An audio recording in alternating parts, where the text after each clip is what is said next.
Hi students, welcome to Hicks English Academy. Okay, today I am going to explain about without.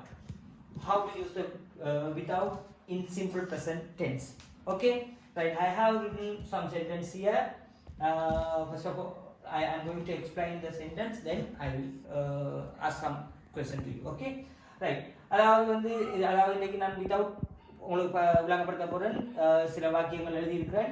Right, எப்படி இந்த வாக்கியத்துல without சேர்க்கிறதுன்னு பார்ப்போம். Right, ஐ என்ன நான் உங்களுக்கு தெரியுமா, ஐ சஃபர்னா நான் வருந்துகிறேன். நான் வருந்துகின்றேன் அல்லது நான் துன்பப்படுகின்றேன். I suffer without enough income. I suffer without enough income. ரைட்டா, அதாவது போதுமான வருமானம் இல்லாமல் நான் துன்பப்படுகின்றேன். ரைட், அப்ப without enough income னா போதுமான வருமானம் இல்லாமல்.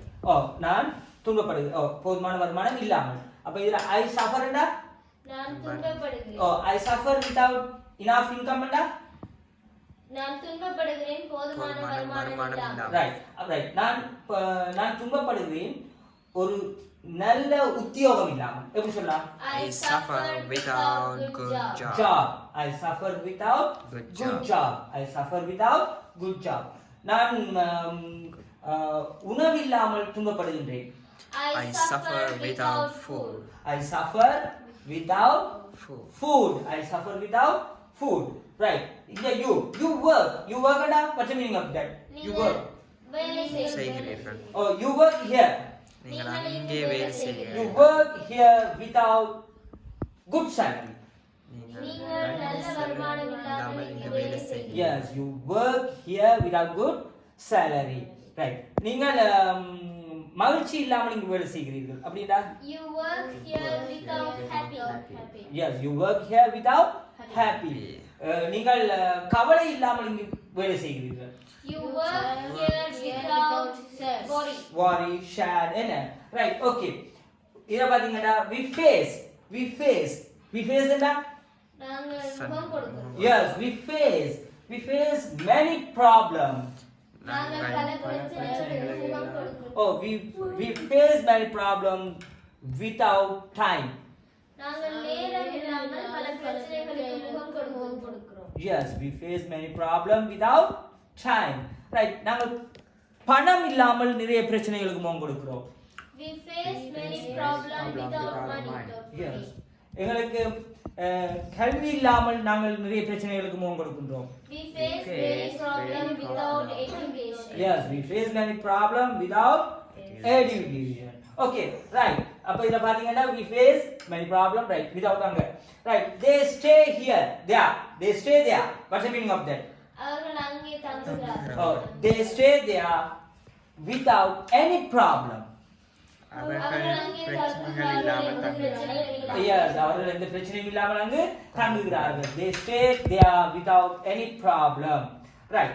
அதாவது அவர்கள் எந்த வசதியும் இல்லாமல் அங்கு தங்குகிறார்கள் என்று சொன்னா ஃபெசிலிட்டிஸ் என்ன?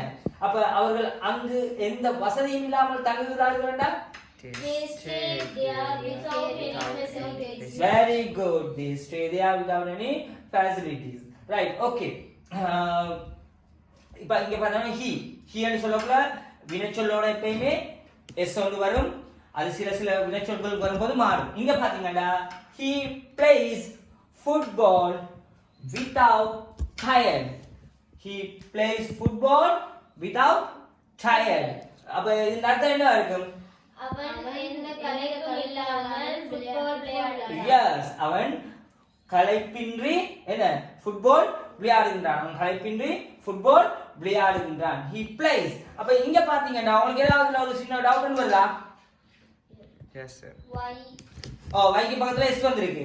அத நான் போன வகுப்புல சொன்னான் வை வந்துச்சுன்னா வெட்டி போட்டு is சேர்க்கணும். ஆனா இந்த இதுல பாத்தீங்கன்னா வைக்கு பக்கத்துல s போட்டுருக்கு. ஓமா இல்லையோ? இதெல்லாம் கவனிச்சு நீங்க என்னடா கேட்கணும், என்ன சார் இப்படி வந்திருக்கா? அப்பதான் எனக்கு விளங்கப்படுத்தே மகிழ்ச்சியா இருக்கும். அப்ப இங்க பாத்தீங்கன்னா he plays and வைக்கு பக்கத்துல s போட்டுருக்கு. காரணம் என்னன்னு சொன்னால் எப்பயுமே வை வந்துச்சு என்று சொன்னால் வினைச்சொல்லின் முடிவுல வை வந்துச்சுன்னா he சீட்டுக்கு என்ன செய்யணும்? வைய வெட்டிட்டு is போடணும். ஆனா இங்க போடப்படல, s மாத்திரம் தான் போடப்பட்டிருக்கு. ஏன் என்று சொன்னால் இந்த வைக்கு முன்னுக்கு இருக்கிறது ஏ, இது வந்து vowels. அதாவது வைக்கு முன்னுக்கு ஒரு உயிரெழுத்து இருக்குமா இருந்தா, உயிரெழுத்துக்கள் ஏ இ ஐ ஓ யூ, ஏதாவது ஒரு உயிரெழுத்து இந்த வைக்கு முன்னுக்கு இருக்குமா இருந்தா நீங்கள் என்ன செய்ய தேவையில்லை, அதாவது நீங்க வைய வெட்டி ஐஎஸ் போட தேவையில்லை, சும்மாவே சேர்க்கலாம். அப்ப he plays football without tired. ரைட்டா? ரைட். அதே மாதிரி பார்ப்போம்.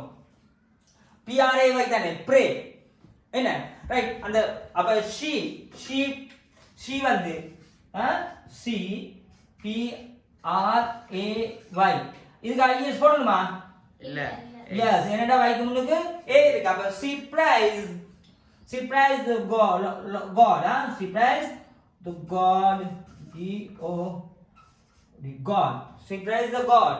அவள் வந்து கடவுளை வணங்குகின்றாள். She prays the God. அப்ப இங்க வந்து வைய விட்டாமல் எஸ் நாங்க போட்டுருக்கோம். ரைட்டா? அப்ப வைக்கு முன்னுக்கு உயிரெழுத்து இருந்தா நீங்க என்ன செய்ய தேவையில்லை, சிம்பிள் பிரசன்ட் டென்ஸுக்கு வெட்ட தேவையில்லை. அப்ப உங்களுக்கு இதுல வந்து நாங்கள் வித்தவுட் ரைட்டா? Yes sir. ரைட். அப்ப ரைட், இங்க எல்லாம் வந்து வித்தவுட் வாக்கியத்துக்கு தமிழ்ல பின்னுக்கு வருதோ அங்கெல்லாம் முன்னுக்கு வரும்ன்றது இதாகிட்டீங்க. Right, okay. நாங்கள் அடுத்த வகுப்புல இன்னும் சில ப்ரீபொசிஷன்ஸ் இருக்கு, அவற்றை நம்ம வடிவா தெளிவா பார்ப்போம். Okay, thank you very much.